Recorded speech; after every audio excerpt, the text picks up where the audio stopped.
खवातीन हज़रात, साबिक corps commander Quetta lieutenant general retired Tariq Pervez मेरे साथ टेलीफोन लाइन पे मौजूद है। जनरल साहब अस्सलाम वालेकुम। वालेकुम सलाम जी। जनरल साहब ये बयान कीजिएगा कि ये ब्रिगेडियर इम्तियाज साहब जो अचानक आए हैं इतने सालों के बाद जी आपको कैसे लग रहा है? आप इतने तवील अरसा रहे आर्म फोर्सेस में, ये सारे जब सिविलियन गवर्नमेंट्स आती रही जाती रही, आप अहम ओहदों पे रहे, कैसे देख रहे हैं आप ब्रिगेडियर इम्तियाज के इस वक्त आने को? Suddenly out of the blue इनका नमदार होना कोई मतलब ये तो आई एम डाउटफुल, इसलिए कि ये पहले क्यों नहीं बोले, ये अचानक इनको क्यों ख्याल आया कि अभी इनको कुछ कहना चाहिए। मेरे ख्याल में मेरा अपना जाती राय है कि ये I think he is doing it at the behest of somebody से क्या मुराद है आपकी जनरल साहब? किसकी तरफ आपको लगता है कि खुरा जा रहा है? ये हो सकता है जिस किसी को भी इनके आने से फायदा हुआ हो, वो यानी for instance he has completely cleared the MPM of all whatever allegations that were against them. तो वो मेरे ख्याल में उनको तो फायदा हुआ है इनकी इस स्टेटमेंट से। तो हो सकता है उनकी वजह से हो सकता है किसी और पार्टी की वजह से भी हो। अच्छा, ये ब्रिगेडियर इम्तियाज से आपका कभी वास्ता पड़ा अपनी सर्विस के दौरान? फॉर्चुनेटली फॉर मी वास्ता नहीं पड़ा। ये जब फौज में थे तो ये भी इंटेलिजेंस के बेसिकली इज इंटेलिजेंस ऑपरेटर, और काफी फियर था, लोग इससे घबराते थे कि ये गलत एलिगेशन लगा लोगों के लोगों को, यानी जो भी इसे शिकने में आया था छोड़ता नहीं था उसको, यानी he would this is the kind of reputation he had कि ये लोगों को तंग नहीं बल्कि उनका कैरियर पर बात करवा देता। आप उनके कोलीग रहे मुशर्रफ साहब के, आपसे क्या हुआ, कैसे नाराजगी उनकी हो गई? आप कोर कमांडर थे और आप पे एलिगेशन लगा कि आप जाके नवाज शरीफ से आपने मुलाकात की है मुशर्रफ साहब को बाईपास करके। जी एक्चुअली इट इज काफी लॉन्ग स्टोरी बिहाइंड इट। ये इनसे मेरी नाराजगी काफी पुरानी चली है प्रोफेशनल मैटर्स के ऊपर। जाती तो मैं इनके साथ कोई ऐसा नाराज नहीं है जो कि अभी है, बिकॉज बाद में इन्होंने मेरे साथ बहुत ज्यादतियां की। ये शुरू हुआ जब कारगिल का सिलसिला चल रहा था तो मैं कोर कमांडर था, और उस दौरान जब ये सिलसिला हुआ तो इन्होंने ये ऑपरेशन किया और बड़ी उन्होंने अपनी कैप में फैदर्स लगाए कि जी हमने ये कर दिया वो कर दिया। ये महमूद और अजीज और मुशर्रफ और all these people they were trying to claim lot of credit for something which was actually a misconduct of the entire operation.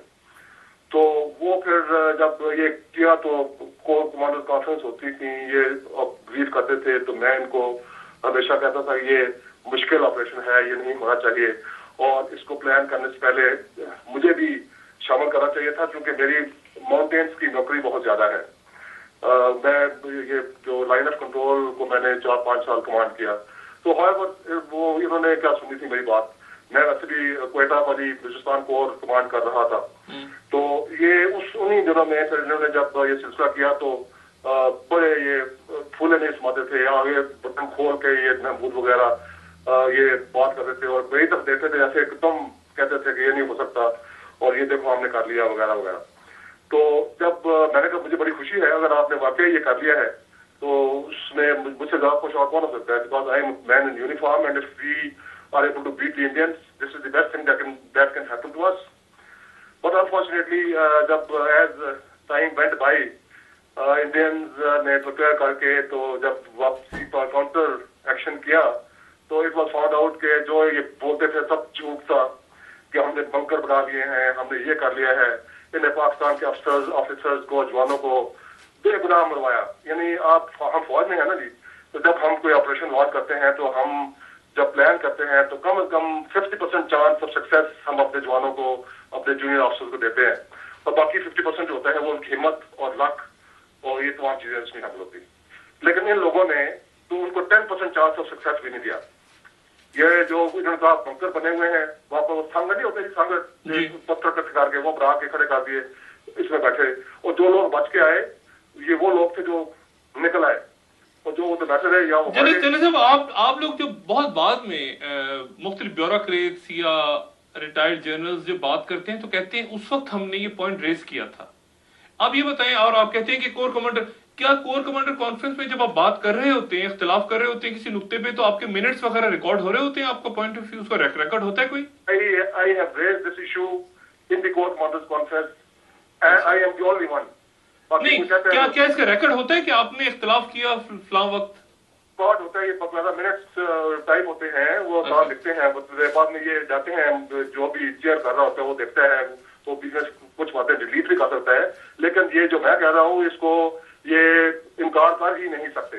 I am prepared to take them on oath कि मैंने ये बातें की और इन्होंने ये बातें की, और इन लोगों ने पाकिस्तानी फौज का जितना मस्क किया, इतना बर्बाद किया कि आप अंदाजा नहीं। आपको जो हटाया गया, आपको 12 अक्टूबर से 1-2 दिन पहले हटा दिया गया गालिबन, और वो प्राइम मिनिस्टर की इंस्ट्रक्शन पे आपको हटाया जनरल?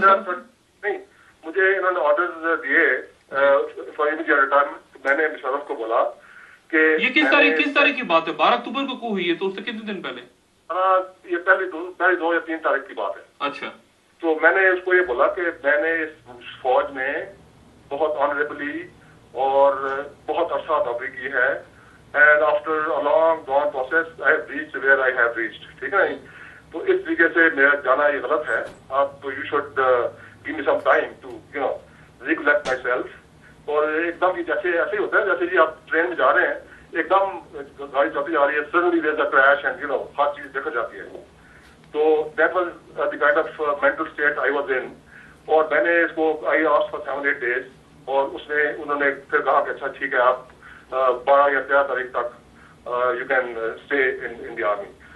और 12 तारीख को इन्होंने वो कर दिया, और जिसकी पहले मेरे जाती ख्याल में पहले से इनकी तैयारी थी मुशर्रफ साहब की, और वो जब उन्होंने कर दिया तो उसके बाद फिर बाकी rest is known to everybody, and that was my last day in uniform. लेकिन आपको कोई इल्म नहीं था कि आज क्या होने वाला है?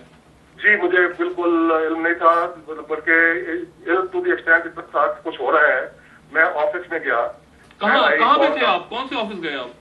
मैं कोयटा में। अच्छा, ठीक है। कोयटा में, तो उसके 12th-13th नाइट थी या 13th की, तो उस दिन मैं यूनिफॉर्म में था, that was my last day. तो मैं I went to the office and I get a call from the MO directorate. Brigadier Pasha थे, बाद में मेजर पाशा। तो जब उन्होंने देखा कि मैं आगे से तारिक में बोल रहा हूँ, फौरन टेलीफोन बंद कर दिया। दे थॉट कि शायद कोई एक्टिंग कोर कमांडर वहाँ पर मौजूद होगा जिससे वो बात करेंगे। तो मेरे साथ तो उन्होंने बात नहीं की। खैर, मैं जब ये देखा कि this is the kind of situation, मुझे पता चल गया कि they are up to something. तो मैंने फिर आई कॉल्ड द